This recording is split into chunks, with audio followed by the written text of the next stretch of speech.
Right, hello to those people who have joined us so far. I see there's one person disconnected. Why have I been disconnected?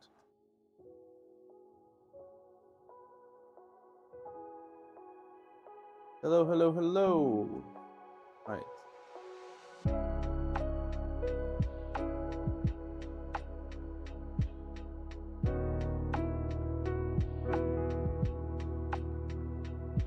I can't actually see the chat. I don't know why I can't see the chat.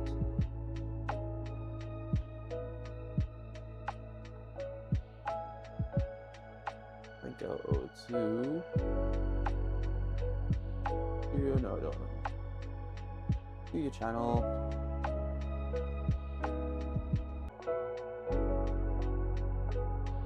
Right, what is going on? The guys in chat, can you guys hear me? How's the stream on your end? Because the internet on my end is freaking out. Might just pause for a few minutes and run an Ethernet cable directly from my router and see if that helps with things. I can hear, but it's cutting in and out. Okie doke. Well, in that case, tell you what, I'll give it 2 more minutes. If it's still being an issue, because I've got nothing on my end saying that. Nothing on this end. Hopefully, it catches up a little bit.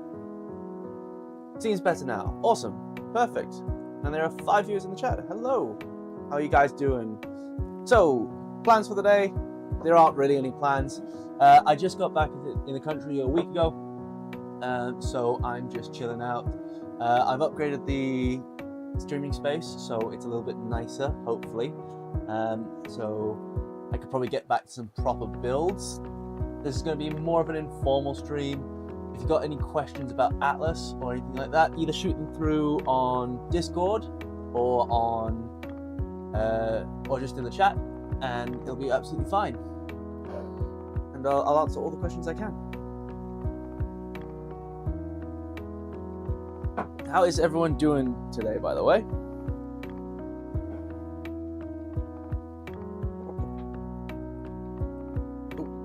Let me put a message in the Discord as well.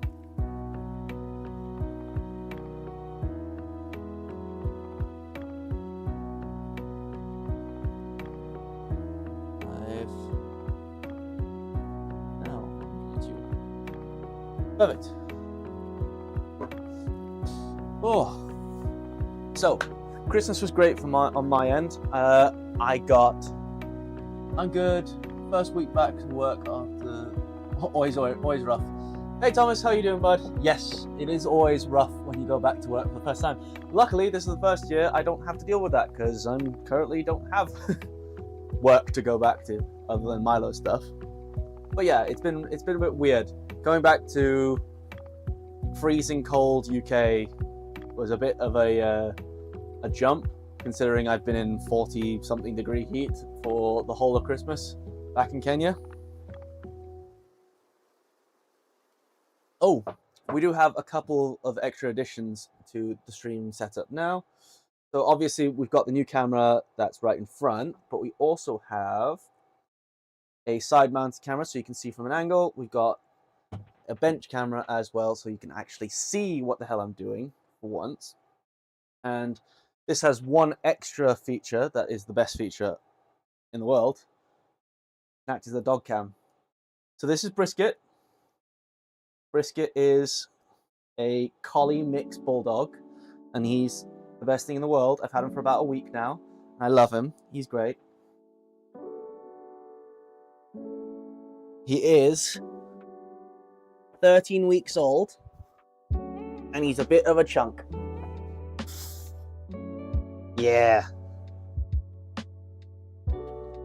He's awesome, though. Yeah. Don't eat my mouse.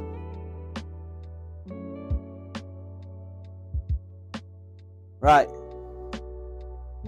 He's going to be a big boy. Yeah, he's only 13 weeks old. He's 14.5 kilos right now. something like that. No, sorry, 13.5 kilos right now. And he's gained a kilo since I've owned him, and I've only owned him for a week. But he's awesome. Look at that face.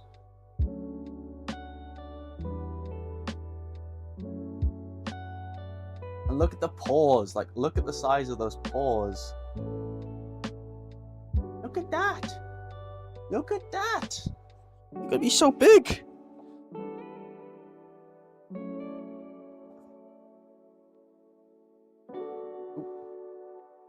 You don't want to see dog butt. Awesome. So yeah, like I said earlier, for those of you who didn't actually show up at the beginning of the stream, just gonna be a chill one. I've got a list of stuff I need to actually get done. Obviously, we're working on V1.6, and that's actually been faster development than I was expecting, because a lot of it could just be ported over from V2. So if you have any questions along that front, I've also got like 3 different Milos and Miley all sat on the floor at the moment, and I need to rebuild them. I've got some plans to stream the V1.6 test build and on here. I don't think we'll get it up and running, but I might just give away the frame, like build the whole thing up, all the motors, all that kind of stuff, and then just give away the frame itself. But I don't know yet. I'm also thinking of doing like a double FMJ, because it uses the same FMJs that current V1.5 uses. So hopefully we'll also be able to use 2 of them, like double up, because I've got a steel set which is on my old V1.5, and I've also got an aluminium set just back here that I haven't used yet. I've actually got 2 sets of aluminium FMJs. So yeah, might just use those. Hey buddy, it's okay. Okay. Do you want to go back down on the floor? Yeah. Let's go back down on the floor. There you go. And you can go back to sleep. Yeah, so hopefully we can double these up, maybe even triple them up, because I got the steel ones like I said, but 2 aluminium ones on either side. Hopefully that will be way stiffer.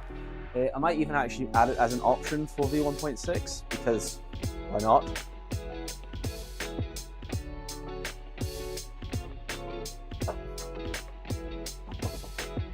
What else can I actually show off? I'm assuming a lot of you watch the videos from Smurf, so, and you've been around in the Discord and stuff like that. So this is the new fixture plate for V2. Unfortunately, this doesn't fit on V1.5 because it's designed to fit the 200mm Y-axis build area. You could probably just hang it off the edge if you really wanted to use it, but it's not exactly the best way to do it. But compared to, this is the first ever fixated plate we actually got. This was from Fabrico in the US. Now, here's a question for you guys. Why do you think we reduced the size from covering the full bed to just that? So if you wanted like a side by side, that's how much longer the full bed was. Why do you think we did that? Why do you think we went with a smaller fixated plate instead of keeping it a full bed size one?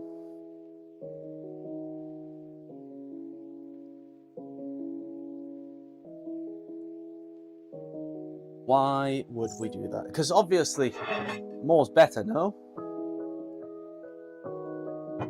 It's getting heavy and expensive. That's one of the reasons, yeah. Hopefully, this is going to be less expensive, yeah? So the thing is with V2 is there's going to be a lot more expensive bits on it. So we're trying to offset parts of it as much as possible. So partially, the smaller one is definitely smaller.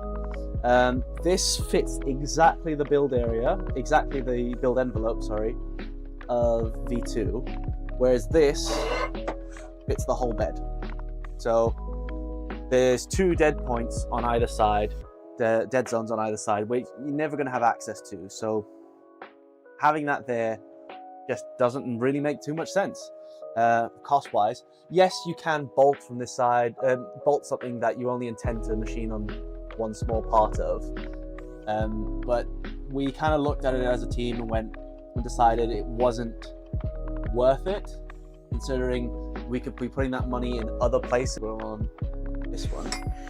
If you notice that on this plate here, there's your standard bolt pattern, which is all M6 now, so that people can actually use their Sonus Machine Works plates. But we've now got smaller M3 holes dotted all around.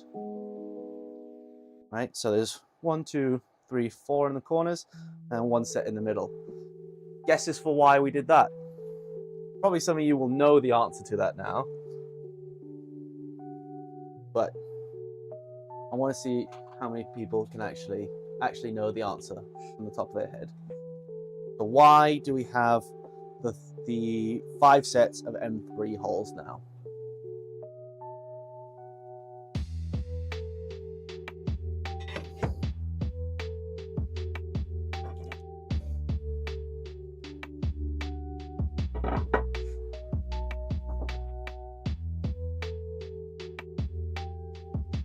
And whilst it becomes the x-axis, correct, you get a gold star, my friend. Yes, it becomes the x-axis.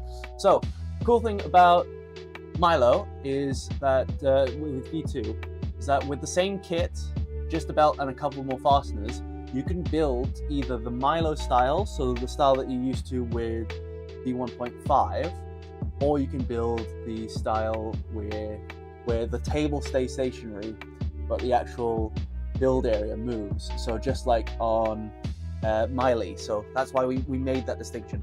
But you don't have to choose when you're ordering the kit anymore. You can just choose when the kit arrives, because they'll have all the parts for both machines in it. And there really isn't much of a cost difference there. It's genuinely just a handful of fasteners difference. So that's the new build, the new fixator plate. If you don't have this, you won't be able to build Miley though, but since most kits come with this, like the LDO kit came with a fixated plate from the get-go, the Physec kit, which they were in the middle of making before we announced everything, was also going to come with the plate, so there was that. So you'll get to choose what you want to do with it. And then I don't have any of the new FMJs because the new FMJs are, well, they're not expensive. They're too expensive for me to order a bunch of them before I tested them, so I only ordered a single set. And then we have this bad boy over here. So this is the new XY axis plate. I'll see if I can scrounge together an old one. I don't have an old one anywhere, I'm afraid. I don't think so, at least. No, I don't have an old one. So this one is, I think, 40mm wider, which means you get to separate the carriages a lot more. The further you separate the carriages, the more stable it is, the more it can repel that bending force of the table being moved from side to side.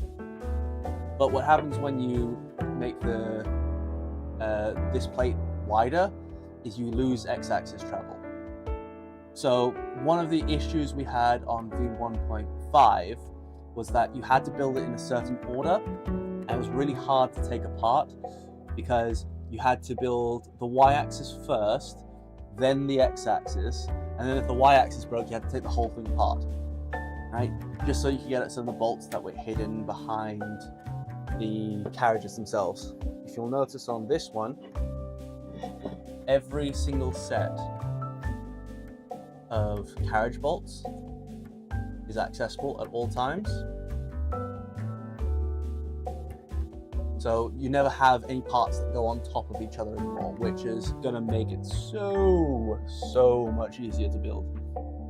You may have also noticed that there's a few features, I'll go back to that, a few features and pockets milled into the surface of this plate. There we go, you can see it a bit better there.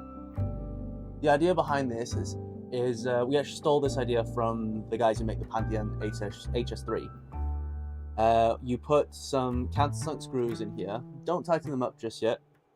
And then you put pins. So just your bog standard kind of dowel pin. Right? Stick them in. As you tighten them down, right, they get moved into a fixed position. So you then tighten up your carriage blocks, make sure they're nice and tight, and you can remove those pins later and use them later on in the build. And it means that this carriage is now exactly lined up, or pretty close to lined up with this carriage over here. And it means that also that the two carriages underneath are now in perfect perpendicularity to the two at the top, so you don't have any axis skew, or your axis skew is minimized by quite a lot.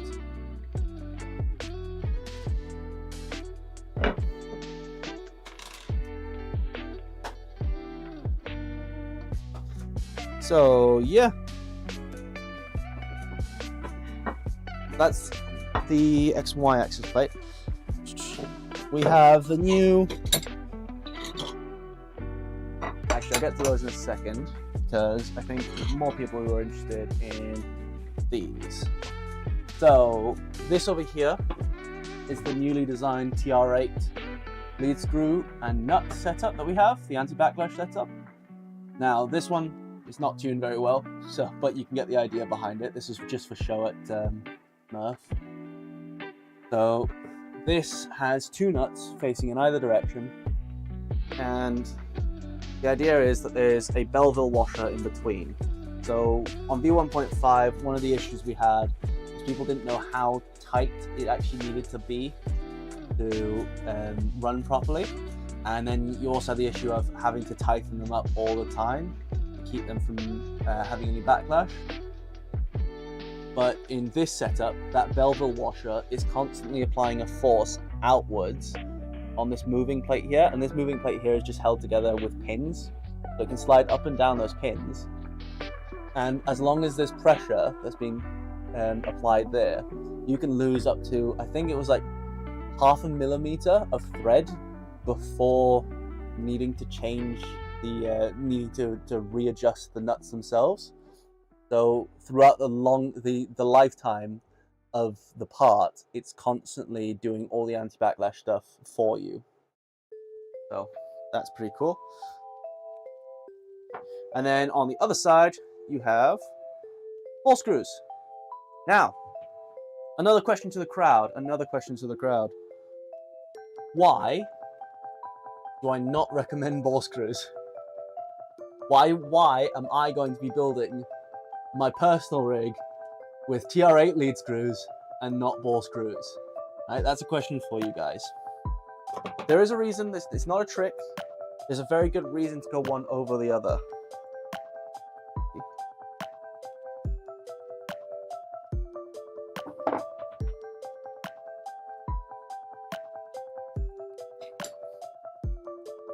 Whilst you're thinking about that, enjoy some doggo cam.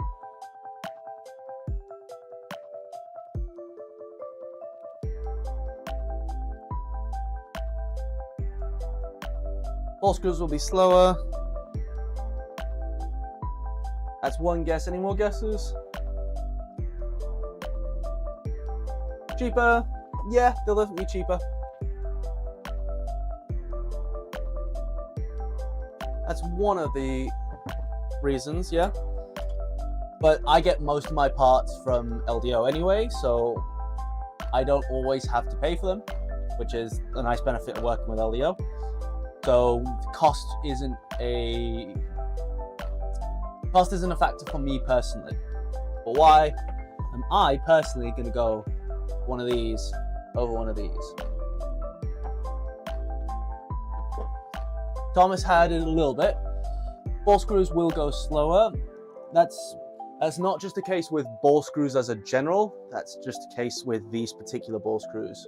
So the way you denominate a lead screw is, the way a screw works is it has a lead and a pitch.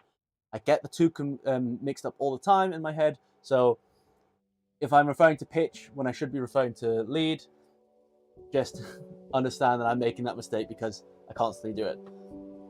TR8 lead screws have a pitch of 8mm, which means for every full rotation, every 360 degrees that the screw rotates, it travels 8mm. On this size of ball screw, which we decided to choose, we decided upon an 0802 ball screw. 08 means that it's 8mm in diameter. 02 means that it is 2mm pitch. So for every spin of this screw, you get 2mm of movement. Now, when you're talking about ultra precision components, that might sound better, because for the actual resolution of the ball screw compared to the TR8 lead screw is much higher. It's a quarter of the resolution. Sorry, it's 4 times greater resolution is what I meant to say. Whereas this is a quarter of the resolution of the ball screw. Now that all sounds really good and dandy when you're working with CNC stuff, because you want your parts to be as precise as possible. But you've got to realize that there are lots of stones in the air, lots of balls in the air when it comes to CNC stuff, CNC work. If you run the smaller pitch, it means your feed rate has a linear relationship to the pitch that you choose. So if you choose an 8mm pitch and it goes 1000 millimeters a second at a certain a minute at a certain RPM of the motors, the 2mm pitch will go 4 times slower at the same motor RPM. Right? Is everyone following me so far? Hopefully everyone's following me so far.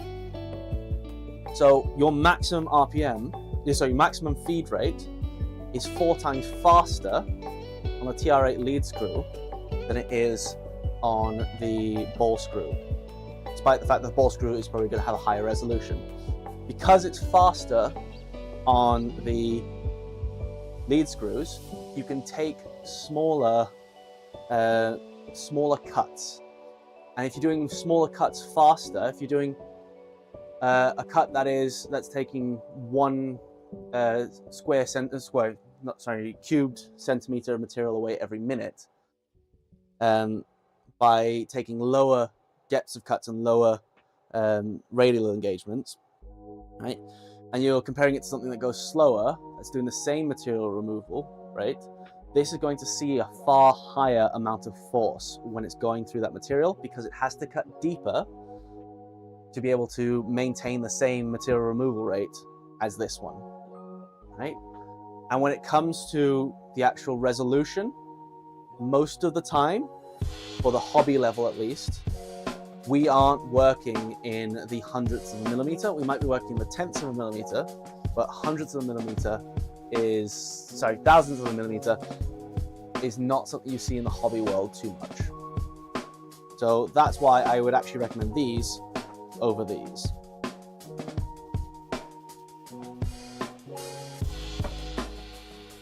But it's a choose your own adventure style thing, so you can actually decide which axis you want your each screw to be. So you can have, for whatever reason, you can have a ball screw on your x-axis, a lead screw on your y-axis, and then go back to a ball screw on your z-axis if you really wanted to.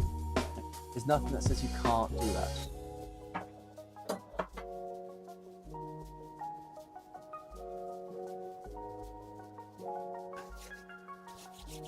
Right, what next? I think I'm actually going to have to get the machine up on the table before I can show you this next bit.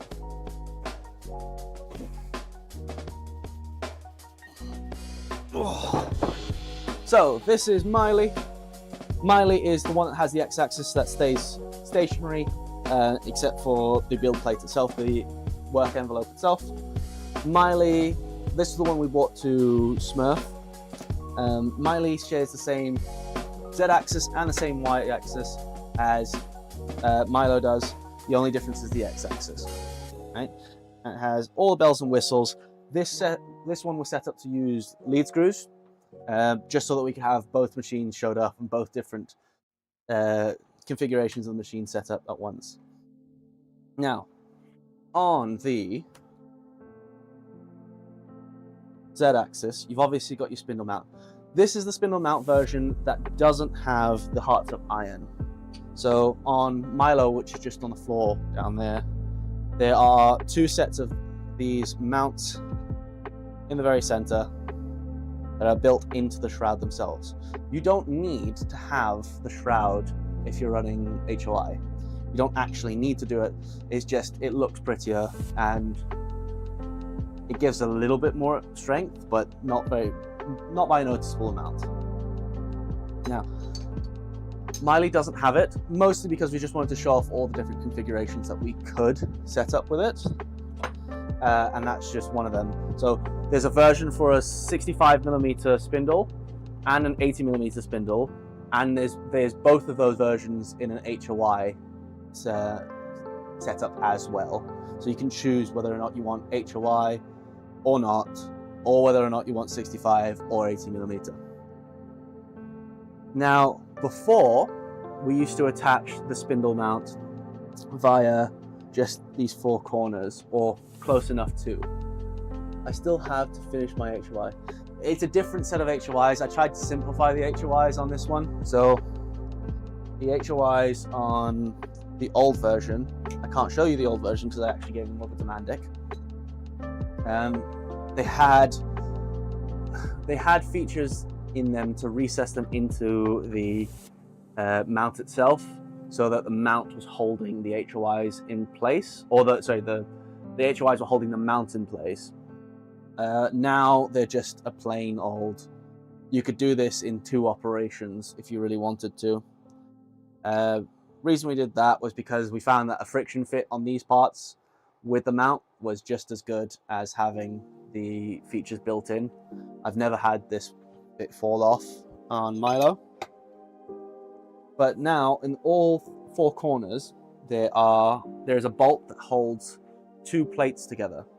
So that holds the mount to the first plate, and the second plate actually bolts the axis to the plates themselves.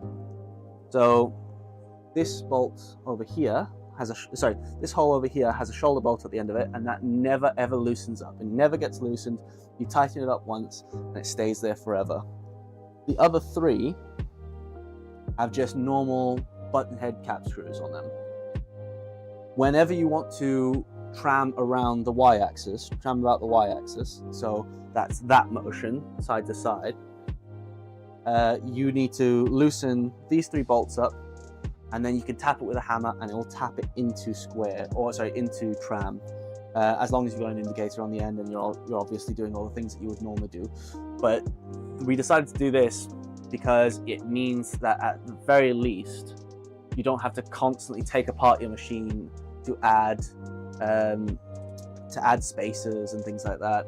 So you've just now got a machine that can do it, and you just tighten those bolts back up again and off you go. It's in tram. Now there is a bit over here. I'm not too sure how well you can see this, but the y-axis consists of a C-beam, which you know is a 4080 C-beam, I think so. 4080 C-beam. It's the one that you have on your V1.5 already. But instead of just having the C-beam, it actually has another piece underneath it to try and make it more flexible, but also means that we can build a box constructions around the back. So the back, where the Z column actually mounts to the y-axis, is now wider, just that section. Yeah, it's wider so that we can drill some bolt holes that go all the way through. So you've got a physical connection, a proper physical connection to the extrusions at the bottom now. So it's a much stiffer arrangement technically, and it also means that just by unscrewing 4 bolts on either side, so 4 on this side, 4 on that side, you can tram it a lot easier in the about the X direction. So that's a lot better. Now the FMJs don't extend all the way down to the bottom of the frame, so you do lose a little bit of stiffness there, but we've tried to bump it up as much as we could by adding some other features into it. So I'd say it's just as stiff, if not a little bit more, than the baseline FMJs that you would normally get. But you get the extra advantage of having 200 millimeters of space on the y-axis, because that was really constraining. The y-axis was the biggest constraint I had on V1.5. 160 millimeters to me isn't enough. Whereas 200 millimeters in Y, 350 in X, or if you're building Miley, 310 in X, makes it a lot more appealing to people, because you can build beds for like a salad fork. So you can mill out beds for like a salad fork or a micron or so much more with a 180 millimeter bed. You couldn't really do that other than like a V0 with a with V1.5. Is that one V1.6 or V2? This is Miley V2. So there's Milo and Miley. Milo and Miley share the same Z-axis, the same Y-axis, but the X-axis is slightly different. So this is V2. You will see a lot of the same features on V1.6. You'll just still have the reduced bed size in the Y. And because we're using the same plates that are wider, the same XY plates as V2, and that's more to do with a manufacturing cost thing. The more of these plates that we can build, the cheaper they become. Because we're using the V2 plates, you actually lose about 50 millimeters in travel on the X if you're going 1.6. I know that sucks, I know it does, but it grants a lot more stability. It means that the table can move out and stop and not bend as much as it used to, all the way. It means that you get all the cool features like the auto squaring, the auto tramming that happens via the plate, the auto perpendicularity, sorry. It means you get the front way cover. It means you get all that stuff, and we can get it out to you in a decent amount of time. Okay, thank you. Sorry for asking stupid questions. I'm new to this project. No worries, dude. Ask as many questions as you want. I am more than happy to answer questions. I need to get better at answering questions, really. So feel free to ask away. These machines did get banged up a little bit in transport when we were taking them back from Smurf. So my my V2 Milo needs the Z-axis rebuilding because it took a hit on the way back. My Miley needs a little bit of rebuilding. We need to replace this back Y motor, not because it's broken, not because there's anything wrong with it, but because this little thing decided to eat the connector off of it, and there isn't enough wire for me to solder it back together. Yeah? Hey, little monster. Right, you go back to sleep.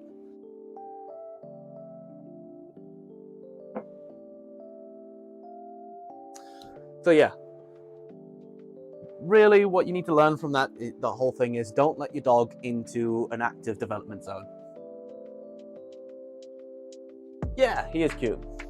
That's Brisket, by the way. I've had Brisket for about a week, and he is the best thing that's ever happened to me in my life. Right, so that's Milo. I've got the 1.5 also. That's down on the floor over there, but I'm not going to bring it up. Actually, I might as well bring it up. So this was my personal V1.5. Over when I was still doing desktop machine shop stuff, you might have watched me build this thing. So this was my Joker build that I had. Oh, I built it almost a year ago. I never actually ended up using it because V2 got in the way.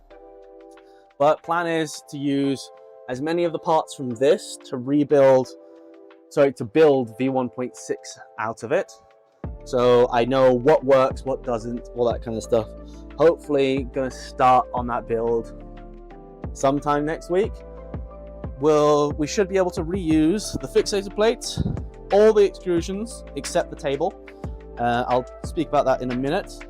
The FMJs, the plates we're gonna have to change out. The plates aren't gonna be the same. We're going to be using the same rails, same screws.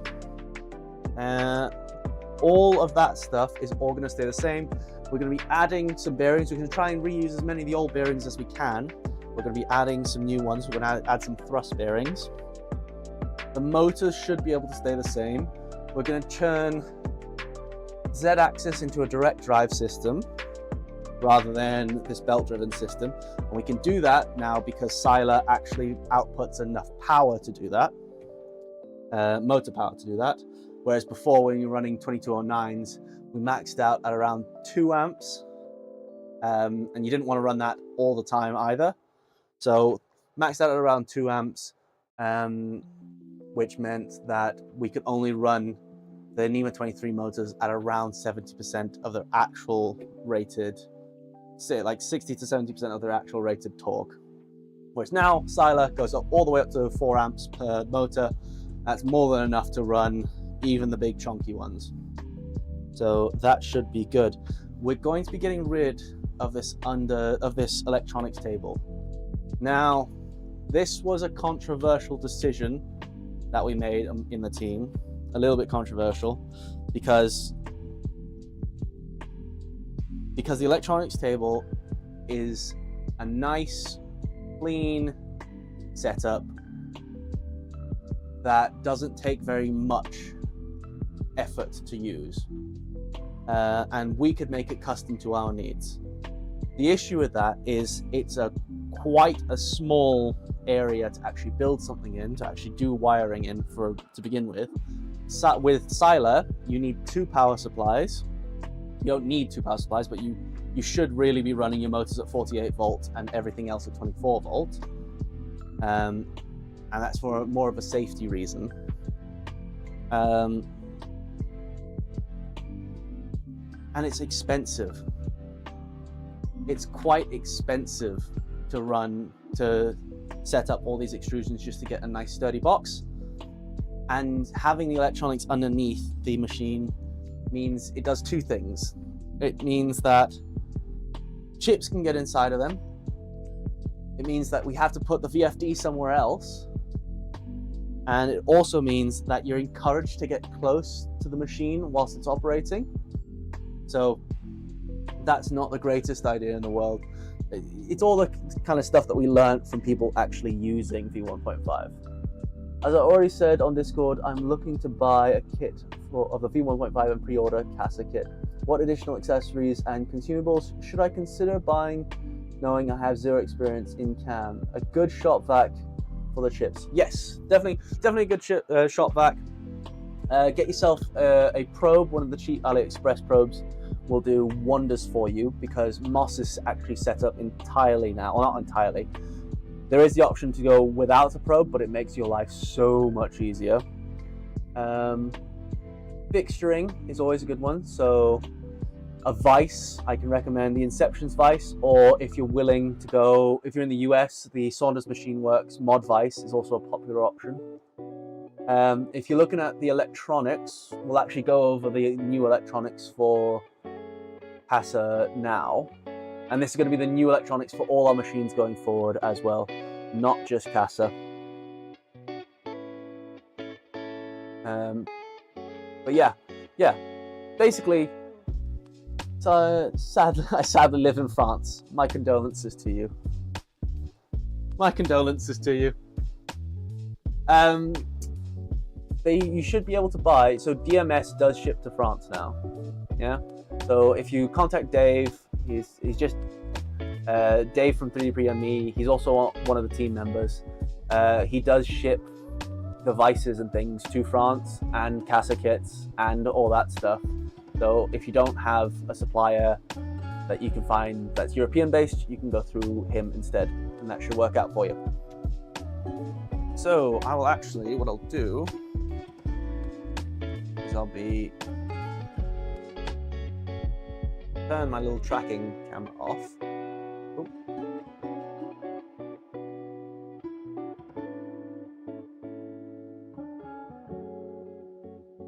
And I'll let you guys see the new electronics. So before we go into too much detail about this, I want you guys to know that this is still technically in beta. We are still technically testing some stuff. I'm not going to turn it on today because this relay, this contactor over here is set up for AC and not for DC. I had it there as a proxy so I could do the rest of the wiring. And if I do turn it on, it would release all the magic smoke. And I don't really want to be smoked out of my own house. There are a few components here that I have specific to my needs that I'm going to point out as well. For example, one of these is a 12 volt power supply, a 12 volt DIN power supply. Why do I have a 12 volt DIN power supply? Because I run a BTT Pad 7, and for some reason they use 12 volts on this instead of 24 volts, which has become kind of the standard in the 3D printing world. I use this to run the web interface on my CASA so that I don't have to have a computer running next to the machine all the time or use my phone. I can just use the screen that's actually built into it.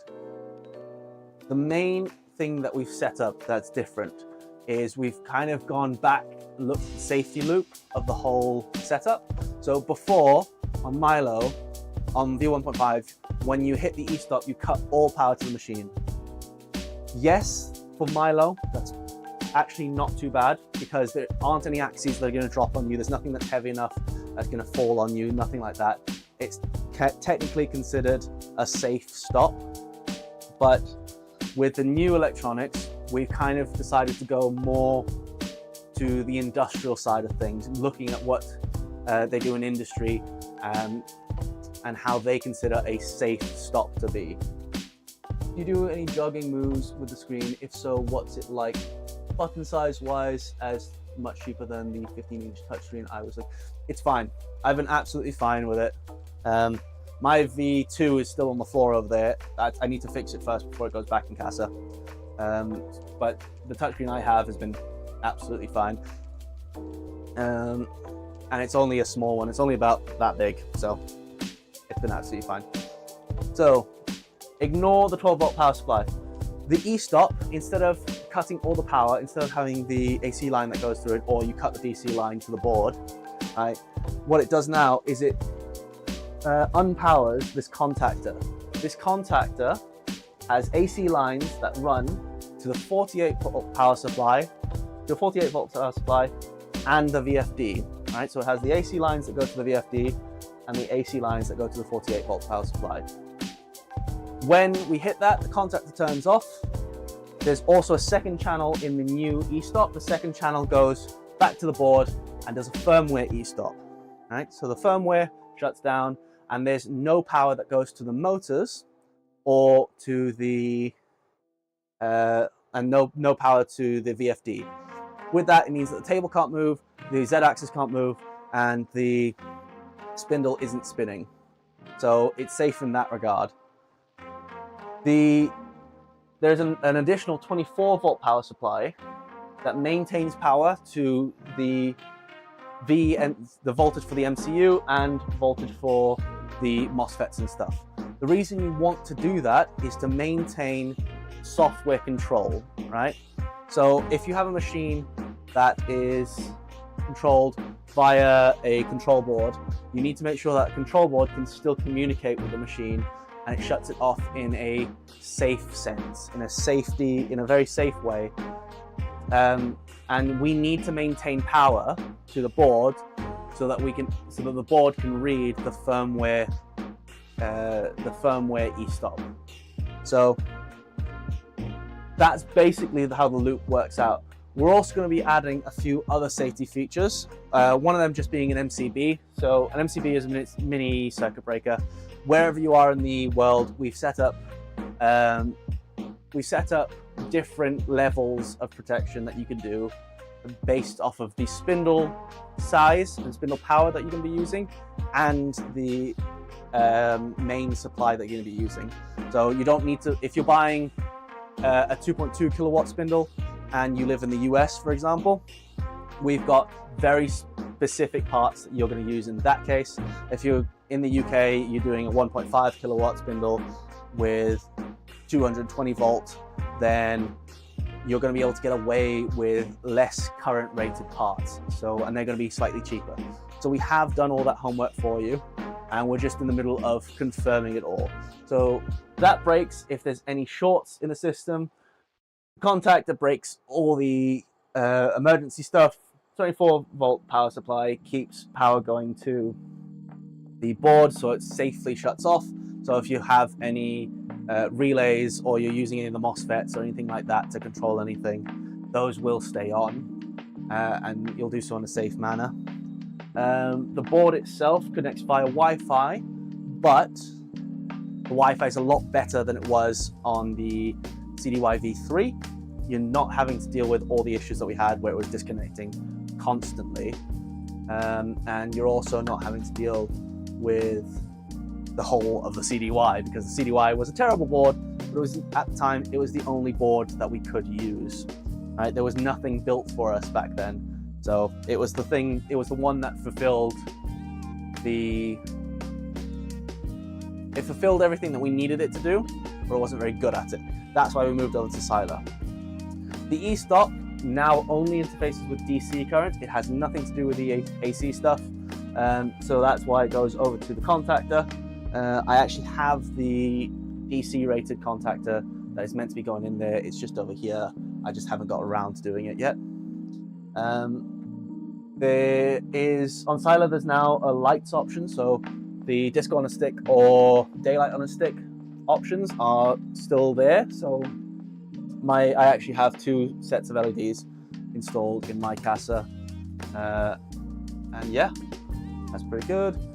Ooh, yeah, what else? How is everyone doing, by the way? I hope everyone's having a great day. This was meant to be more of a casual, just chill out stream, but I seem to be whittering to myself and to you guys. But I hope you guys are enjoying it anyway.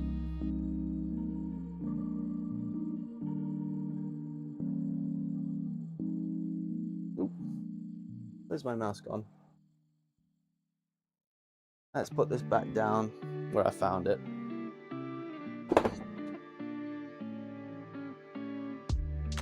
Oh. Where did I put my mouse? There's my mouse.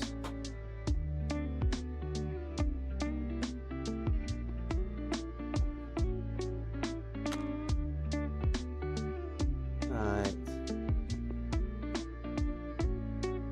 Perfect. And then we've also got Atlas over here. Whoop! Sorry, bud. Didn't mean to scare you. Alright, just hang down there. Alright, puppy. I need you to move out the way for a second. Sorry. Sorry, bud. It's okay. It's okay. Right. Do you have any? No, I've already read that one. So this is Atlas over here. Well, this is the y-axis for Atlas. So this uses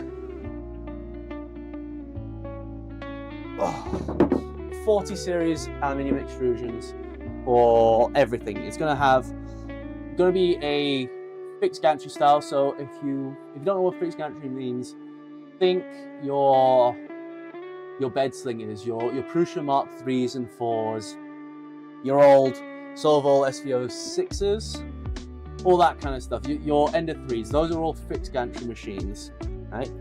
Now, fixed gantry machines, all in all, when you're talking about geometry, don't work as well as the geometry for a VMC, a vertical milling machine, or a horizontal milling machine, right? Milo, Miley, and all those kind of styles, and Bridgeports, are all VMCs, all vertical style milling machines. Now they have the advantage that no matter how high up they go on the Z-axis, they always maintain the same amount of rigidity, whereas the further down you go on a fixed gantry machine from the gantry itself, the longer moment arm you create. The longer moment arm you create, the more it will deflect as it cuts.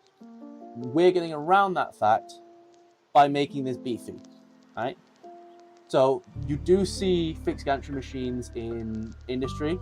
They do exist, but they normally kind of, the big machines that do Boeing parts, they normally take a whole building to set up. But you need to make sure that they're very much over-engineered compared to Milo. Milo is a different story, because Milo is taking something that should be big and making it small. Atlas is going to be taking something that is normally small and making it big, right? So we're going to be building this thing out of all 40 series extrusion, all 15mm aluminium plate, and everything, and I mean everything, is going to need to be machinable on a V2 Milo. It won't exactly fit in a V2 Miley, because you need to have that extra space in the x-axis that you're not going to have on Miley, because Miley is only 310 in the x-axis, whereas Milo is 350 in the x-axis, and I think you need at least 340 in the x-axis to build Atlas. You're also not going to be able to do it on V1.6 or V1.5 because that y-axis, the y-axis isn't long enough. You can't, the build area on the y-axis isn't long enough to be able to do a big machine, a big part, a wide part in that kind of way. So this uses HGR20 rails and carriages, still uses NEMA 23, uses ball screws, and in this case, because the pitch of the ball screw is only 4mm as opposed to the 2mm pitch on the ball screws that are on Miley and Milo, these won't be as much of an issue for feed rates. Well, at least we're hoping. We still need to do all the testing. I want to make this a whole video series. I really do. I want to get the proper script together. I want to do a full play-by-play building of this machine. I really want you guys to come along with me on the whole, on everything, through every single step. That includes me doing CAD at night. That includes me building it. That includes me filming it. I want you guys to give me every single one of your every single bit of feedback that you can, because this isn't probably going to be a machine that you can simply just go and buy a kit for, because it's going to be at least about 100 to 150 kilos of machine, and that's just going to be too much for like an LDO kit. So this is probably going to have to be completely self-built, and if it's completely self-built, I want your guys' feedback for it so that I can make the best machine that will fulfill your guys' needs. Does that make sense? Hopefully that makes sense.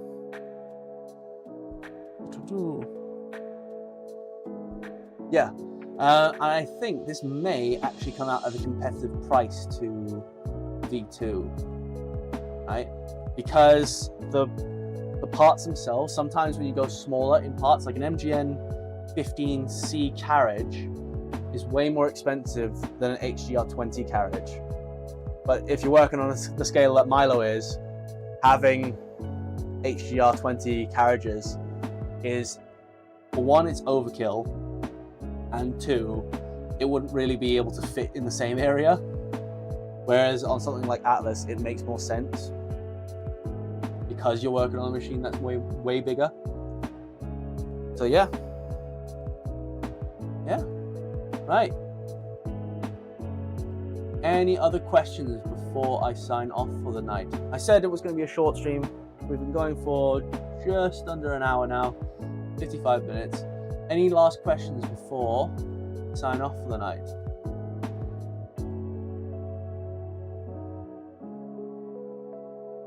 I'll give you guys 2 minutes whilst I put this away.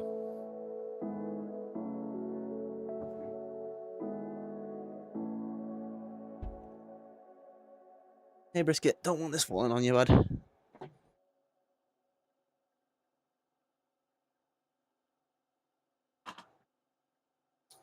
And let me know if the stream actually looks all right. I only set this up like yesterday and today, so hopefully lighting looks okay, the sounds okay, everything else is okay, so I can actually start bringing a bit more quality to the streams, because the last few ones haven't been great, but I would really, really like to up my game entirely. So, any more questions about any of the projects that we're running? Any feedback about the new streaming setup would be great. Does the camera look good? Do the cameras look good? Does the audio sound all right? Is there anything that you want to see? I'll give you guys 2 or 3 minutes. And whilst you're thinking about it, I am going to give you Upcam.